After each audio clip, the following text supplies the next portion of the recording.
નમસ્કાર, અપોલો સીબીસીસી કેન્સરનો જવાબ કાર્યક્રમમાં આપ સૌનું હાર્દિક સ્વાગત છે.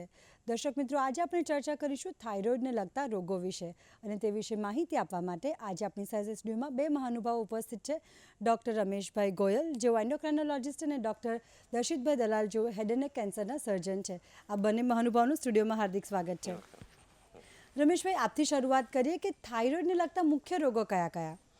સૌથી પહેલા હું દર્શક મિત્રોને થાઇરોઇડ ગ્રંથિ વિશે થોડી માહિતી આપી દઉં. ચોક્કસ. થાઇરોઇડ ગ્રંથિ એક પતંગિયા આકારની એન્ડોક્રાઇન ગ્રંથિ છે, જે ગળાના આગળના ભાગમાં સ્થિત હોય છે.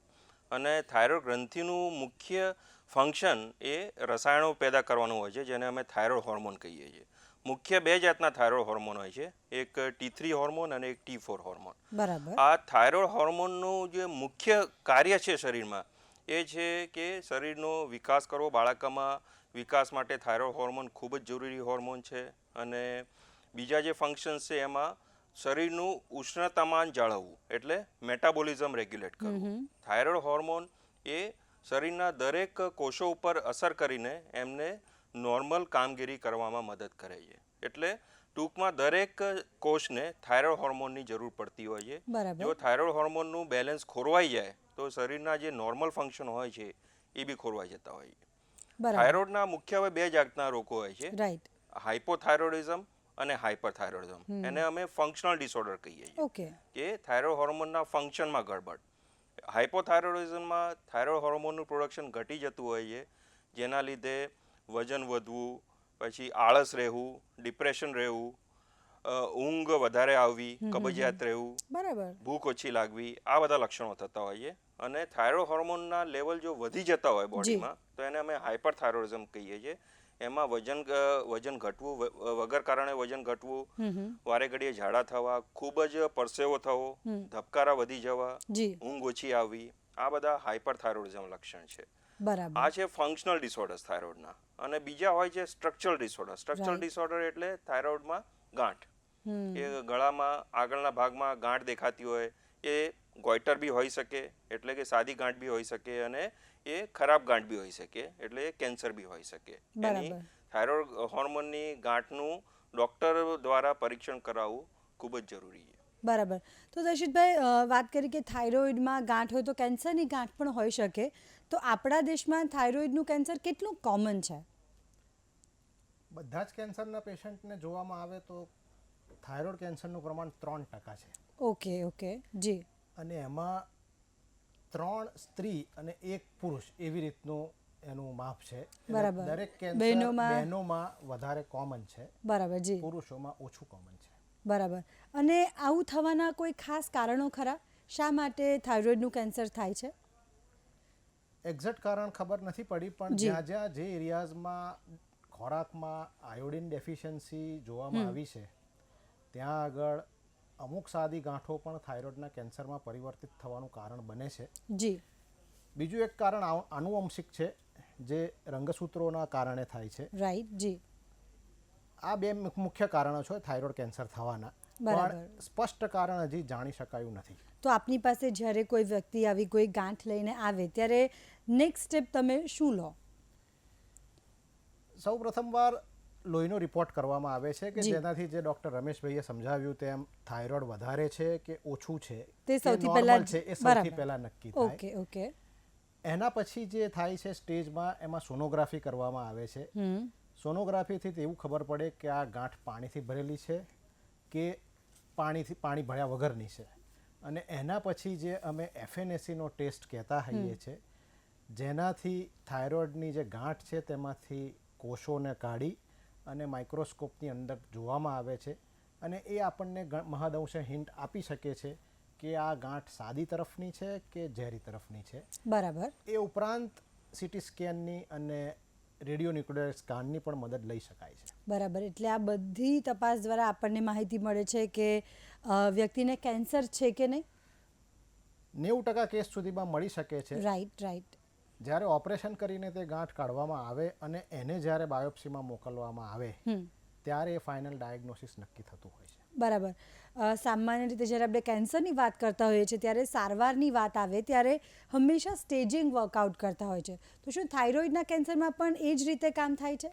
દરેક કેન્સરમાં 4 પ્રકારના સ્ટેજ હોય છે જી. અને તે વસ્તુ થાઇરોઇડના કેન્સરને પણ લાગુ પડે છે. રાઈટ, જી. પહેલું સ્ટેજ, બીજું સ્ટેજ, ત્રીજું સ્ટેજ અને ચોથું સ્ટેજ. જ્યાં સુધી એ થાઇરોઇડ પૂરતું મર્યાદિત છે ત્યાં સુધી એ પહેલા, બીજા અને ત્રીજા સ્ટેજમાં કહેવાય છે. જ્યારે એ થાઇરોઇડથી નીકળી અને બીજા ઓર્ગન્સમાં અને બીજા અવયવોમાં પ્રસરે છે ત્યારે એને સ્ટેજ 4 કહેવાય છે. બરાબર. રમેશભાઈ, છેલ્લા ઘણા વખતથી આપણે બહુ કોમનલી એવું સાંભળીએ છીએ કે મને થાઇરોઇડ છે એટલા માટે મને આ તકલીફ થાય છે. એટલે ખૂબ કોમનલી વધતી આ વિકૃતિ છે, તો એનું કોઈ ખાસ કારણ ખરું? શા માટે છેલ્લા એકાદ દશકામાં આપણે આવું વધારે સાંભળતા થયા છે? એના 2-3 કારણો છે. જી. પહેલાં તો હું આંકડાની દ્રષ્ટિએ કહું તો આપણા દેશમાં જ લગભગ 4 કરોડ જેવા થાઇરોઇડના દર્દીઓ છે. ઓહો, અને ઓકે. એમાં મોટા ભાગના જે દર્દીઓ છે એમને ખબર નથી કે એમની થાઇરોઇડની તકલીફ છે. ઓકે.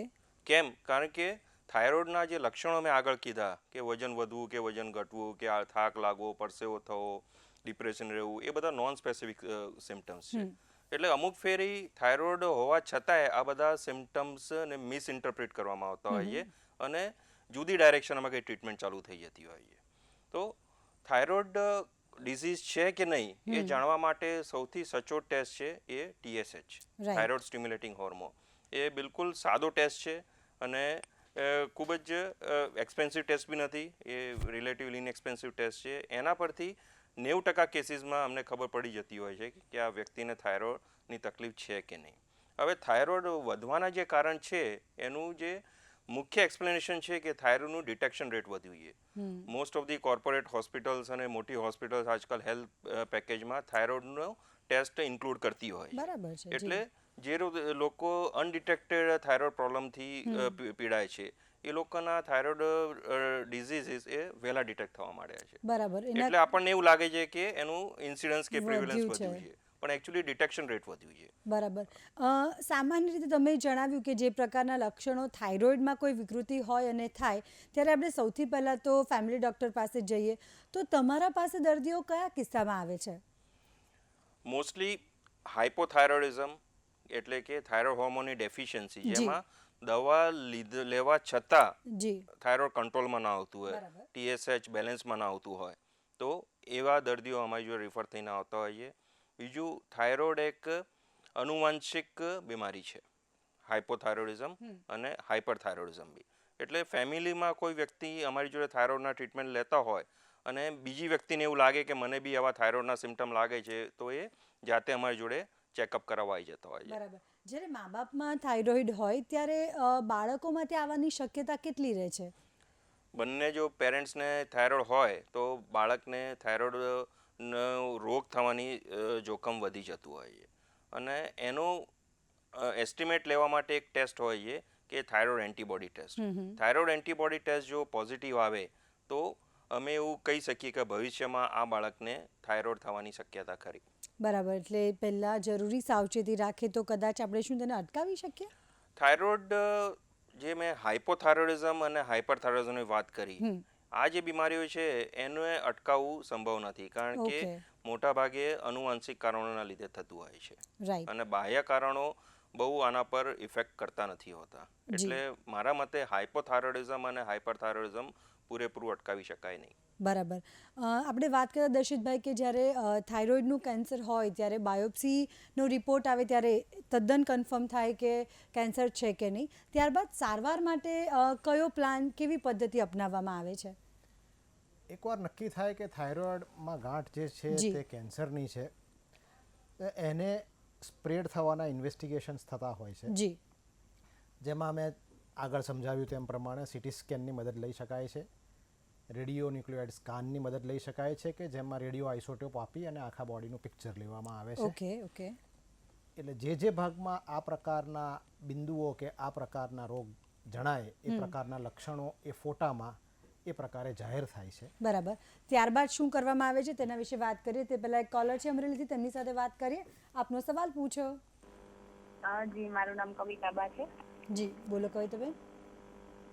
મને થાઇરોઇડની જે ગાંઠ છે એ આપણે એટલે પેલા એક સાદી ગાંઠ લાગતી હતી ગળા ઉપર, અને એના માટે પછી આપણે ડૉક્ટરને પૂછ્યું હતું, અહીંયા ગોંડલ જે છે ગોંડલ તાલુકાના ડૉક્ટર, જી એને પૂછ્યું હતું ને એ લોકો એમ કીધું કે આની કોઈ દવા નથી અને તમારે ગમે ત્યારે ઓપરેશન કરીને ગાંઠ કઢાવવી પડશે. પણ મને ડર છે એટલે ઓપરેશન કરીને કઢાવ્યું નથી. તો ડૉક્ટર કે ન કઢાવો તો પણ ચાલે, કારણ કે વધતી નથી એટલે એનો કહીને લગભગ સોપારી જેવડી જ છે ગાંઠ. તો એના માટે શું કરવાનું? કેટલા સમયથી આ ગાંઠ છે બેન? લગભગ 8 મહિનાથી છે. 8 મહિનાથી. જી કઈ પૂછવા માંગો છો તમે કવિતાબેન? એટલે હું એમ પૂછવા માંગુ છું કે એનું ઓપરેશન કરવું જરૂરી છે? ગાંઠ સિવાય આપને બીજી કોઈ તકલીફ થાય છે? ખરી? જી ના, બીજી તો કોઈ તકલીફ નથી થતી. કોઈ વાર જમવામાં કે કોઈ પ્રોબ્લેમ તો કઈ થતો જ નથી. બરાબર, ઓકે. આપની વાત સાંભળતા એવું લાગે છે કે આપણને થાઇરોઇડમાં નાની ગાંઠ છે કે જેની સાથે બીજા કોઈ લક્ષણો સંકળાયેલા નથી. તો એ સંજોગોમાં થાઇરોઇડની ગાંઠનો મેં જે આગળ કહ્યું તે પ્રમાણે સોનોગ્રાફી કે સીટી સ્કેન કરીને રિપોર્ટ કરાવવો જોઈએ. થાઇરોઇડની ઘણી ગાંઠો ઘણીવાર સ્ટેબલ હોય છે એટલે બહુ નથી વધતી અથવા બહુ જ ધીમી ગતિએ વધે છે. હજી આપણે એ નક્કી નથી કરી શક્યા કે આ સાદી છે કે ઝેરી છે. પણ એ વાત સાચી છે કે થાઇરોઇડની આ પ્રકારની ગાંઠો ઓપરેશન કરીને કાઢી નાખીએ તો એમાં બીજો કોઈ વાંધો હોતો નથી. સાથે સાથે એની બાયોપ્સી પણ થઈ જાય છે જેથી આપણને ખબર પડે કે આ સાદી છે કે ઝેરી છે. પણ આ પ્રકારની ગાંઠ અમુકવાર દવાથી નથી ઓગાળી શકતી. પણ એ બાબતે ડૉક્ટર રમેશભાઈ જરા વધારે કહી શકે. બરાબર. નુકસાન નથી કરતી ગાંઠ? કઢાવવી જોઈએ કે પછી લીવ વિથ ઇટ?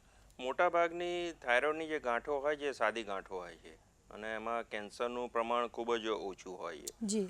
તો એફએનએસી કર્યા પછી જો એફએનએસીમાં આપણને એવો અંદાજ આવી જાય કે આમાં કેન્સર હોવાની શક્યતા નહીવત છે તો એવી ગાંઠો અમે દર 6 મહિને કે દર 1 વર્ષે સોનોગ્રાફી કરીને મોનિટર કરતા હોઈએ છીએ.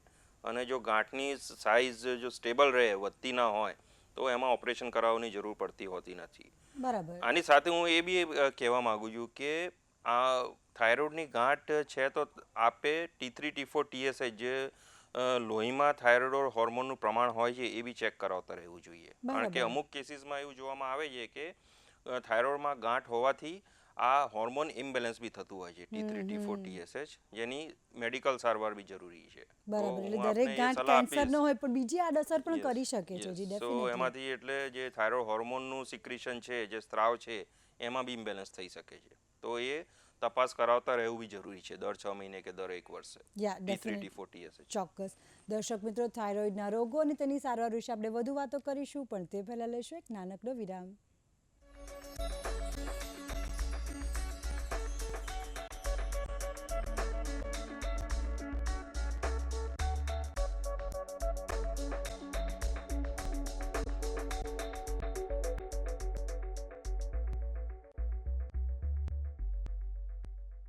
નમસ્કાર, વિરામ બાદ આપનું સ્વાગત છે.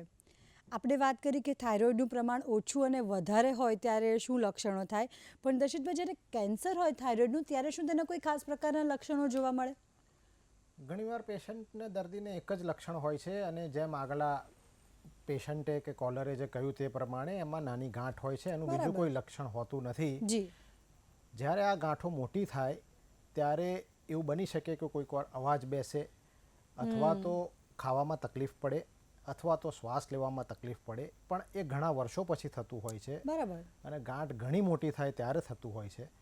સામાન્ય રીતે એક જ લક્ષણ હોય છે, ગળામાં મધ્ય ભાગમાં નીચે અથવા બીજે ક્યાંક ગાંઠ થવી. તો એવું શું ક્યારેય થાય કે એવા કિસ્સાઓ આપની પાસે આવે કે કારણ કે આ કેન્સરમાં કોઈ લક્ષણો નથી હોતા, આપની પાસે જ્યારે દર્દી આવે ત્યારે કેન્સરનું પ્રમાણ ઘણું વધી ગયું હોય? થાઇરોઇડ એ ધીમી ગતિએ વધતું કેન્સર છે. ઓકે. એટલે ઘણીવાર એવું બને કે પેશન્ટને આવી ગાંઠનો ખ્યાલ નથી પણ હોતો અને જ્યારે તપાસ કરીએ ત્યારે ખબર પડતી હોય છે કે થાઇરોઇડનું કેન્સર છે. થાઇરોઇડનું કેન્સર ઘણા વર્ષો પછી આવે ત્યારે આપ જે વાત કરી રહ્યા છો એવું બનતું હોય છે. પણ સામાન્ય રીતે થાઇરોઇડનું કેન્સર ધીમી ગતિએ પ્રસરતું કેન્સર છે. એટલે જ જ્યારે વહેલું નિદાન કરીને એનો વહેલો ઉપાય કરવામાં આવે તો ઓપરેશન પછી પણ ઘણા લાંબા વર્ષો સુધી પેશન્ટ સામાન્ય રીતે જીવી શકતા હોય છે. સામાન્ય લાઈફ જીવી શકતા હોય છે. બરાબર. તો એની ટ્રીટમેન્ટ માટે થોડી ડિટેલમાં વાત કરીએ કે ટ્રીટમેન્ટ કેવી રીતે કરવામાં આવે છે. એમાં થાઇરોઇડમાં બે પ્રકારની રાઈટ અને લેફ્ટ ગ્રંથિ હોય છે. જો કેન્સરની સાઇઝ નાની હોય, જનરલી થાઇરોઇડના કેન્સરમાં ઓપરેશન એ મુખ્યત્વે ઉપાય છે. અને ઓપરેશનમાં થાઇરોઇડનો અડધો ભાગ અથવા પૂરો ભાગ કાઢી નાખવામાં આવે છે. અને એ પછી થાઇરોઇડ અંતઃસ્ત્રાવના ભાગરૂપે T4, જેમ ડૉક્ટર રમેશભાઈએ સમજાવ્યું, જી. તેની ગોળી આપવામાં આવે છે. અને દર 3 થી 6 મહિને પેશન્ટનું થાઇરોઇડ કેન્સર માટે ચેકઅપ કરવામાં આવે છે. રાઈટ. અને જો થાઇરોઇડનું કેન્સર થાઇરોઇડ ગ્રંથિ પૂરતું મર્યાદિત હોય તો ઘણા લાંબા વર્ષો સુધી સામાન્ય જિંદગી જીવી શકાતી હોય છે. અને થાઇરોઇડના અંતઃસ્ત્રાવના ભાગરૂપે એ ગોળીનું સેવન કરવું પડતું હોય છે. બરાબર, ચોક્કસ. દર્શક મિત્રો, આપણે હજી આવી ઘણી રસપ્રદ વાતો કરવાની છે, પણ તે પહેલાં લઈશું એક નાનકડો વિરામ.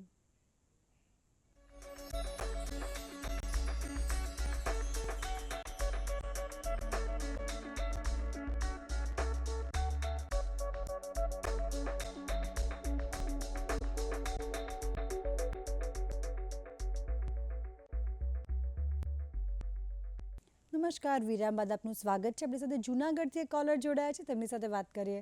આપનો સવાલ પૂછો. જી, કોલર સાથે સંપર્ક નથી રહ્યો, પણ રમેશ, આપણે વાત કરતા હતા કે જ્યારે હાઇપોથાઇરોઇડિઝમ અને હાઇપરથાઇરોઇડિઝમ, તો એ બંનેની સારવાર કેવી રીતે કરવામાં આવે છે. સૌથી પહેલાં આપણે હાઇપોથાઇરોઇડિઝમની વાત કરીએ, જે સૌથી કોમન થાઇરોઇડનું રોગ છે. બરાબર. હાઇપોથાઇરોઇડિઝમની સારવાર અત્યંત સરળ છે અને અત્યંત સસ્તી છે. કારણ કે જે થાઇરોઇડ હોર્મોનનું જે પ્રિપરેશન છે, થાઇરોક્સિન સોડિયમ, એ એક નેચરલ હોર્મોન છે જે બધાના બોડીમાં નેચરલી બનતું હોય છે. હાઇપોથાઇરોઇડિઝમના દર્દીઓના શરીરમાં એ ઓછું બનતું હોય છે, એટલે અમે બહારથી આને રિપ્લેસ કરીએ છીએ. બરાબર. એટલે આ ટ્રીટમેન્ટની કોઈ સાઈડ ઇફેક્ટ હોતી નથી.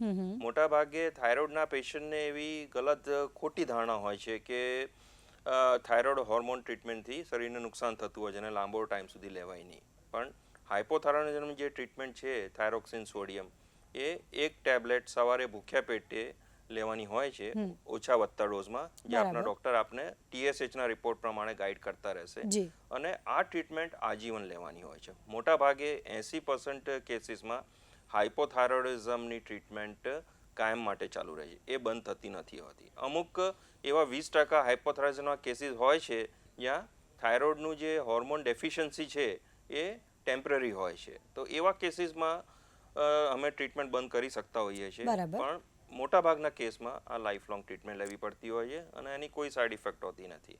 અને અમારું ટાર્ગેટ જે હોય છે એ TSHને નોર્મલ રેન્જમાં મેન્ટેન કરવાનું હોય છે. રાઈટ. તો રમેશભાઈ, દર્શક મિત્રોને શું સલાહ આપવા માંગો છો?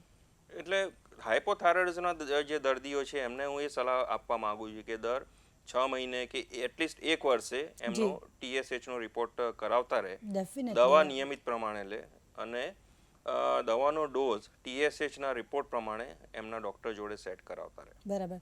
દર્શિતભાઈ અને રમેશભાઈ, આટલી સરસ માહિતી દર્શક મિત્રોને આજે આપવા બદલ આપ સૌનો ખૂબ ખૂબ આભાર. દર્શક મિત્રો, જો આ વિષય પર આપ વધારે માહિતી મેળવવા માંગતા હો તો આપની સ્ક્રીન ઉપર એક ઈમેલ એડ્રેસ છે, તેના પર આપ અમને ઈમેલ કરી શકો છો. આપની સ્ક્રીન ઉપર એક મોબાઈલ નંબર છે, તેના પર આપ અમને SMS પણ કરી શકો છો. હવે આવતીકાલે 2:30 વાગે VTV ગુજરાતી પર એક નવા વિષય અને એક નવા નિષ્ણાત સાથે આપણે ફરી મળીશું. ત્યાં સુધી આપ સૌની રજા લઈએ. નમસ્કાર.